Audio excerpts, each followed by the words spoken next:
तुम्हाला हळूवार घेऊन जाईल वर. हिलियम पण गॅस आहे, रोजचा हा असलेला पण आपण टायरमध्ये जे भरतो तो पण गॅस आहे. मग हा डिफरन्स का? तिघांमध्ये माझे प्रश्न आले तुमच्या डोक्यामध्ये. सॉलिड आहे तर हे का डिफरन्स आहे, लिक्विड आहे हे का डिफरन्स आहे, गॅस आहे तर हे का डिफरन्स आहे. तुम्ही म्हणाल सर प्रॉपर्टीजवर डिपेंड असतं. त्याच तर शिकायचे ना आपल्याला या टॉपिकमध्ये की हे डिफरन्स का असतो. ओके, सो याबद्दल इन्फॉर्मेशन तुम्हाला complete solid state, solution and state of matter या 3 टॉपिकमध्ये या तिन्ही स्टेट बद्दल इन्फॉर्मेशन मिळणारी आहे. Okay, so this is the completion of the first point that is the definition. या तिघांमध्ये डेफिनेशन पॉइंट ऑफ व्ह्यूनी आपण बघितलं. आणखी डिफरन्स काय असेल याच्यामध्ये, डिफरन्स काय असेल, डेफिनेशन पॉइंट ऑफ व्ह्यू झाला या ठिकाणी. दुसरी थिंग त्यामध्ये FOA. FOA यानी काय हो, force of attraction. Force of attraction, force of attraction सॉलिडमध्ये कशा असेल, FOA सॉलिडमध्ये 2 पार्टिकलमध्ये, सॉलिडमध्ये फोर्स एकदम स्ट्रॉंगली बॉन्डेड असणार आहे. सॉलिड, 2 सॉलिड एकमेकांना खूप टाईटली बॉन्डेड असणार आहेत. बघा तुम्ही ब्रेक होतच नाही, कारण एकमेकांना ते पार्टिकल कसे आहेत, एकदम टाईटली बॉन्डेड आहेत. सो आपण काय म्हणूया याला, स्ट्रॉंग फोर्स थोडक्यात आहे ना, स्ट्रॉंग फोर्स. स्ट्रॉंग फोर्स यामध्ये कुठला असणार आहे, वीक फोर्स आहे ना. No doubt there is force, there is force. मी त्यासाठी सांगितलं तुम्हाला, या बोटावर एक थेंब घ्या, या बोटावर एक थेंब घ्या, एकमेकांच्या क्लोज आणून बघा त्यांना, तुम्हाला लक्षात येईल ते एकमेकांमध्ये मर्ज होतील है ना. सो त्यावेळेस तुम्हाला लक्षात येणार आहे की त्या 2 पार्टिकलमध्ये फोर्स आहे, बट कसा आहे तो, वीक आहे. त्यामुळे ते लिक्विड स्टेटला आहे. त्यानंतर पुढची स्टेट इमॅजिन करा, गॅस. गॅसमध्ये force no, there is no force of attraction. 2 पार्टिकलमध्ये फोर्स ऑफ अट्रॅक्शन नसणार आहे, म्हणून ते एकमेकापासून फ्री असणार आहे, एकमेकांना कधीच चिटकून बसणार नाही, त्यामुळं आपल्याला ते भेटणार पण नाही है ना. So free state. FOA clear झाला तिघांमध्ये पण, strong force, weak force, there is no force. Okay, next point is what about shape. What about shape, solid. बघा एक सॉलिड आहे, सॉलिड. या सॉलिडला मी काय केलंय, एका कंटेनरमध्ये ठेवलंय, एका कंटेनरमध्ये ठेवलंय. सॉलिडच्या शेपला काही फरक पडणार आहे का, या सॉलिडच्या शेपला काही फरक पडणार आहे, बिलकुल पडणार नाही. कंटेनरमध्ये ठेवा, एकटंच ठेवा, कसंही ठेवा. So they have definite shape. शब्द बिलकुल पाठ करण्याची गरज नाही, तुम्ही कन्सेप्ट समजून घेतलात बरोबर तुम्हाला लक्षात राहणार आहे. ह्याला डेफिनेट, याचा स्वतःचा आकार आहे ना, तो कंटेनरला कशाला काय, कुठल्याही कंटेनरमध्ये ठेवा याला, आहे की नाही. सो त्यामुळं they have a definite shape, हा पॉइंट लिहिणार आहेत आपण. Next, what about liquid. याच कंटेनरमध्ये मी काय केलं, लिक्विड ठेवलं. लिक्विड काय होईल, जसा कंटेनर आहे हे बघा, हे लिक्विड, हेच लिक्विड तुम्ही अशा कंटेनरमध्ये ठेवा, इथपर्यंत भरेल. म्हणजे काय करते हे लिक्विड, काय करते, ज्या टाईपचा कंटेनर आहे तसा शेप तो अक्वायर करते. सो काय म्हणता येईल या ठिकाणी आपल्याला, की they acquire the shape of container. They acquire the shape of container. जसा देश तसा देश है ना. So they acquire the shape of container. जसं कंटेनर असेल तसा तो शेप घेईल. याला मी आणखी अशा कंटेनरमध्ये ठेवलं, हे बघा, तसा तो शेप घेईल. बघा तेच लिक्विड आहे तिन्ही शेपमध्ये. So they acquire the shape of container. बिलकुल पाठ करण्याची गरज नाही. पुढे या इकडं, गॅस पण असणार आहे, पण गॅसला कसं करावं लागतं, व्हॉट इज द डिफरन्स, असं टाईट करावं लागतं नाही तर उडून जाते बाहेर, आहे की नाही. So it is also acquire the shape of container. Complete आहे ना. So they acquire complete shape of container. complete shape of container. Clear होतोय पॉइंट, एकदम क्लिअर आहे. बघा शेप बाबतीत solid have definite shape, liquid don't have definite shape but they acquire the shape of container. Gas also don't have a definite shape but they acquire the complete portion of the container. पूर्ण भरून असतो gas. अर्धा gas असं म्हणता येते का, हा container उघडाच आहे आणि अर्धा गॅस भरलेला आहे, बिलकुल म्हणता येणार नाही है ना. So they acquire whole volume of the container. Clear आहे पॉइंट हा. ओके, त्यानंतर इम्पॉर्टंट पॉइंट आहे MP. What is MP? Madhya Pradesh नाही. So that is melting point. It is a melting point. What about melting point? आधी melting point कशाला म्हणतो? जो temperature ज्याला सॉलिड स्टेटमधून लिक्विडमध्ये एखादा सबस्टन्स कन्वर्ट होतो त्या टेम्परेचरला आपण, पर्टिक्युलर टेम्परेचरला आपण मेल्टिंग पॉइंट म्हणतो.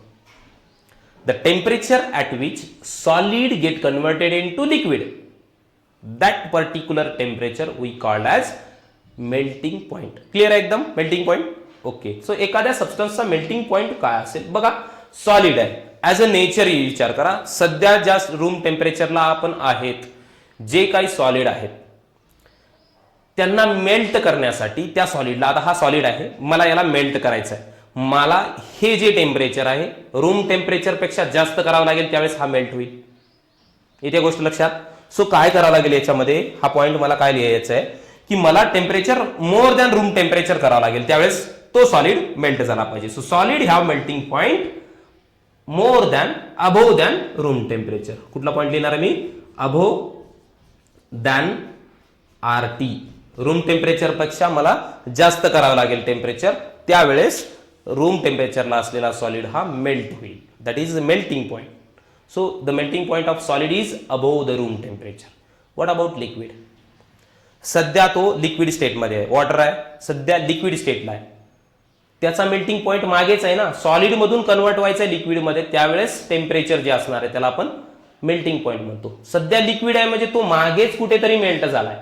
जसं की तुम्ही बर्फाचं एक्झाम्पल घ्या, पाण्याचा मेल्टिंग पॉइंट किती आहे म्हणलं तर आपण 0 डिग्री सेल्सिअस सांगतो. तो रूम टेम्परेचरला पाणी आहे, लिक्विड स्टेटमध्ये आहे ना, सो त्याचा मेल्टिंग पॉइंट मागेच राहिला, त्याला आपण लेस दॅन रूम टेम्परेचर म्हणता येईल. येते लक्षात गोष्ट? क्लिअर येते? So it is a less than room temperature. त्याचा मेल्टिंग पॉइंट सांगायचा आपल्याला. So less than RT. व्यवस्थित विचार करा तुम्ही. रूम टेम्परेचरला जर तो लिक्विड स्टेटमध्ये असेल तर त्याचा मेल्टिंग पॉइंट मागे असणार आहे. सध्या लिक्विडला आलाय तो, म्हणजे मागे कुठेतरी तो सॉलिड होता. क्लिअर येते लक्षात? आता याच्यामध्ये कसं असेल? व्हेरी व्हेरी लेस दॅन RT. त्याच्यापेक्षा खूप मागे असणार आहे, जे की गॅसमध्ये असतील. क्लिअर होतोय point? So melting point of solid is above room temperature, melting point of liquid is below room temperature, and melting point of gas is very far below the room temperature. Clear आहे? So याबद्दल त्यानंतर example वगैरे तुम्हाला सांगून हा point complete करता येतो. So this is the differentiating point. आता एक्झाम्पल सांगायचे असतील तर आपण कसं सांगू? सांगा बरं. सॉलिडचे एक्झाम्पल सोडियम आहे, मॅग्नेशियम आहे, कॅल्शियम आहे, कुठलाही घेऊ शकता तुम्ही मेटल, आयर्न आहे, ETC. Chemistry point of view तसं आपण खुर्ची, टेबल, कपडा, मकान सगळं सांगू शकतो आहे ना, ॲज अ सॉलिड स्टेटमध्ये. लिक्विडमध्ये काय सांगता येईल as a chemistry point of view? Water आहे की नाही, अल्कोहोल आहे, ETC, भरपूर सांगता येईल. इथर, पेट्रोल, ते पण सांगता येईल. गॅसमध्ये नायट्रोजन गॅस आहे, ऑक्सिजन गॅस आहे ना, त्यानंतर क्लोरीन गॅस आहे, ETC करून टाका. So these are the examples. Okay, take the screenshot. It is very important as a differentiating point of solid, liquid and gas. So this is very brief information about the states of matter. Okay, next important thing is that, see here,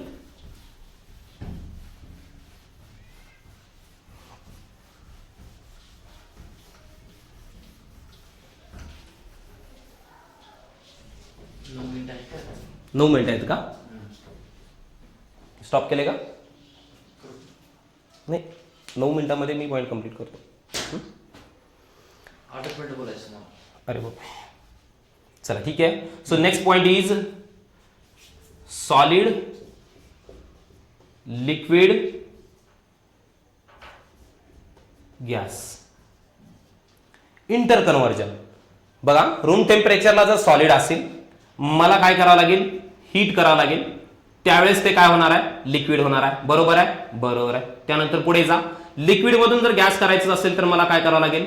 हीटच करावं लागेल. बघा तुम्ही विचार करा, पाणी आहे, बर्फ आहे, हीट केल्यानंतर लिक्विडमध्ये येतं, परत हीट केल्यानंतर गॅस होतं. बरोबर आहे? गॅसला घ्या, कंडेन्स करा, थंड हवा म्हणतो आपण, कूल, परत काय होईल, लिक्विड होईल. परत त्याला फ्रीजमध्ये ठेवून टाका, परत कूल करताय, काय होईल, तो सॉलिड होईल. येते लक्षात. वॉटरचं एक्झाम्पल घ्या, हे इंटर कन्व्हर्जन येईल. हे काही नवीन नाही आहे ना सर. याबद्दल असं वाटतंय तुम्हाला की हे आम्हाला माहिती आहे, इथून हीट करत जायचं, इकडून कूल करत यायचं. पण मला हे सांगा, या प्रोसेसला काय म्हणायचं हो, या प्रोसेसला काय म्हणायचं. बघा मी ॲरो कसे दाखवले. इथून इथं जाणाऱ्या प्रोसेसला काय म्हणायचं, लिक्विडमध्ये ॲरो इथं गेलाय. त्यानंतर इथून इथं जाणाऱ्या प्रोसेसला काय म्हणायचं. त्यानंतर गॅसमधून लिक्विडमध्ये येणाऱ्या प्रोसेसला काय म्हणायचं. त्यानंतर लिक्विडमधून सॉलिडमध्ये येणाऱ्या प्रोसेसला काय म्हणायचं. व्हेरी इम्पॉर्टंट डेफिनेशन्स, बेसिक आहे. आणखी एक रिएक्शन आहे ज्यामध्ये इथून डायरेक्ट इथं जात आहे, त्याला काय म्हणायचं. ॲरो खूप महत्वाचे येतं. See the head of arrow, see the head. So here I am focusing on head. Okay. आता मला मी सांगेन त्या ठिकाणी डेफिनेशन इथं लिहून ठेवायची, नोट करून ठेवायची. The process in which solid is converted in to liquid. बघा arrow, solid is converted in to liquid. The process is known as melting. Note this point, melting. Definition सांगितली. द प्रोसेस इन विच, इथं लक्षात येणार आहे, solid is converted in to liquid, that process is known as melting. Next, the process in which liquid is converted in to gas. एकदम simple सांगतो है ना. So the process in which liquid is converted in to gas, the process is known as, इथं वर लिहितोय मी, boiling. Very important. The process is known as boiling. Boil करणे है ना, लिक्विडचं कन्व्हर्जन गॅसमध्ये करते वेळेस. त्यानंतर अशी प्रोसेस सांगा जी की गॅसचं कन्व्हर्जन लिक्विडमध्ये करते वेळेस होते. The process in which gas is converted in to liquid, that process is known as condensation. Condensation, condense करणे है ना, condensation. So third is a condensation. Very important, सगळ्यांनी नोट करायचं. And next, the process in which liquid is converted in to solid. Liquid मधून solid मध्ये करायचं आहे. पाणी लिक्विड स्टेट मध्ये आहे, वाटीत ठेवलं, फ्रीज मध्ये ठेवलं, काय करताय तुम्ही, फ्रीज करताय. So that process is known as freezing. That process is known as for his freezing.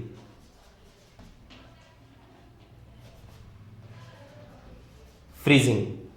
And the last one, बघा बरं, अशी प्रोसेस ज्यामध्ये सॉलिड डायरेक्ट गॅसमध्ये कन्वर्ट होते, सॉलिड डायरेक्ट गॅस होऊन जाते, त्या प्रोसेसला काय म्हणायचं, सब्लिमेशन. व्हेरी इम्पॉर्टंट ना, सब्लिमेशन.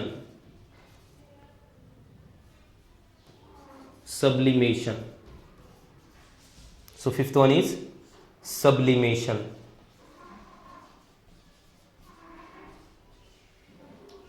बघा प्रत्येक डेफिनेशन इम्पॉर्टंट आहे. या ॲरो मध्ये तुम्हाला सगळं भेटेल, याचा स्क्रीनशॉट घेऊन ठेवा. मेल्टिंग मध्ये काय हो, सॉलिड टू लिक्विड.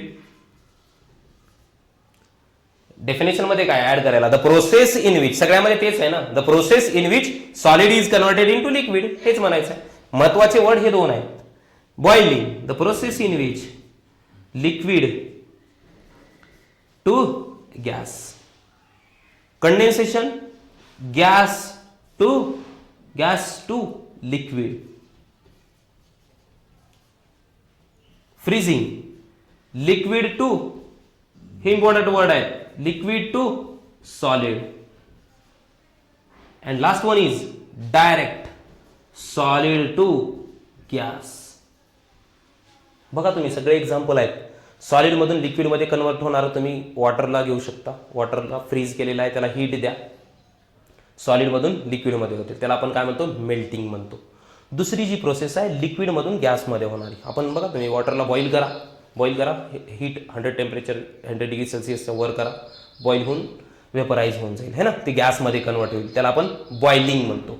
त्यानंतर गॅसचं परत ते गॅसला वर गेल्यानंतर प्रिसिपिटेशन, पाऊस पडतो बघा, काय होतं, कंडेन्स होतं ते वरच्या साईडने. आपण थंड, घरी जर एक्झाम्पल पाहत असाल, आई जर कधी खिचडी वगैरे करत असेल तर वर ताट ठेवते आणि त्यामध्ये पाणी टाकते. आईला विचारा का करते असं, कारण त्यामधले जे वेपर्स तयार होतील ते वर ताटामध्ये जे पाणी आहे त्यामुळे कूल असेल ते वेपर्स त्या ताटाला लागले, ते पाणी परत मध्ये पडेल, म्हणजे काय होईल, खिचडीला पाणी कमी पडणार नाही. विचारा आईला तुम्ही. ही जी गोष्ट आहे रेग्युलर लाईफमध्ये, ही कुठली प्रोसेस आहे? कंडेन्सेशन. आता बिलकुल विसरायचं नाही, आईची खिचडी लक्षात आली पाहिजे कंडेन्सेशन म्हणल्यानंतर. Yes, so that is condensation process. Gas is converted into liquid. Clear.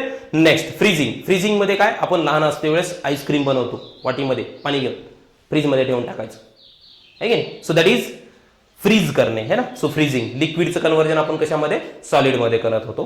ती प्रोसेस आठवली पाहिजे फ्रीजिंगच्या वेळेस. Last is sublimation. हे कुठं आठवायचं मग? गॅसचं कन्व्हर्जन डायरेक्ट सॉलिडचं कन्व्हर्जन डायरेक्ट गॅस. गणपतीची आरती आठवायची, कापूर ठेवतो आपण आरतीमध्ये, कापूरला जाळावला घरी बघू शकता तुम्ही, ज्यावेळेस आपण आरती करतो का नाही, तिथं काय होतं, तो जो कापूर आहे लावलेला तो मेल्ट होऊन इकडे तिकडे जाते का ताटामध्ये? बिलकुल नाही जात. सॉलिड डायरेक्ट गॅस, वेपर्स बघा वर येतात का नाही गॅस. सॉलिडचं कन्व्हर्जन डायरेक्ट गॅसमध्ये होतं. रेग्युलर लाईफमधले एक्झाम्पल देतो मी, त्यामध्ये लक्षात ठेवायचं गणपती बाप्पा सब्लिमेशन प्रोसेसमध्ये. Okay, so this is all information about each process. Take the screenshot, is very important for you. Okay, finish.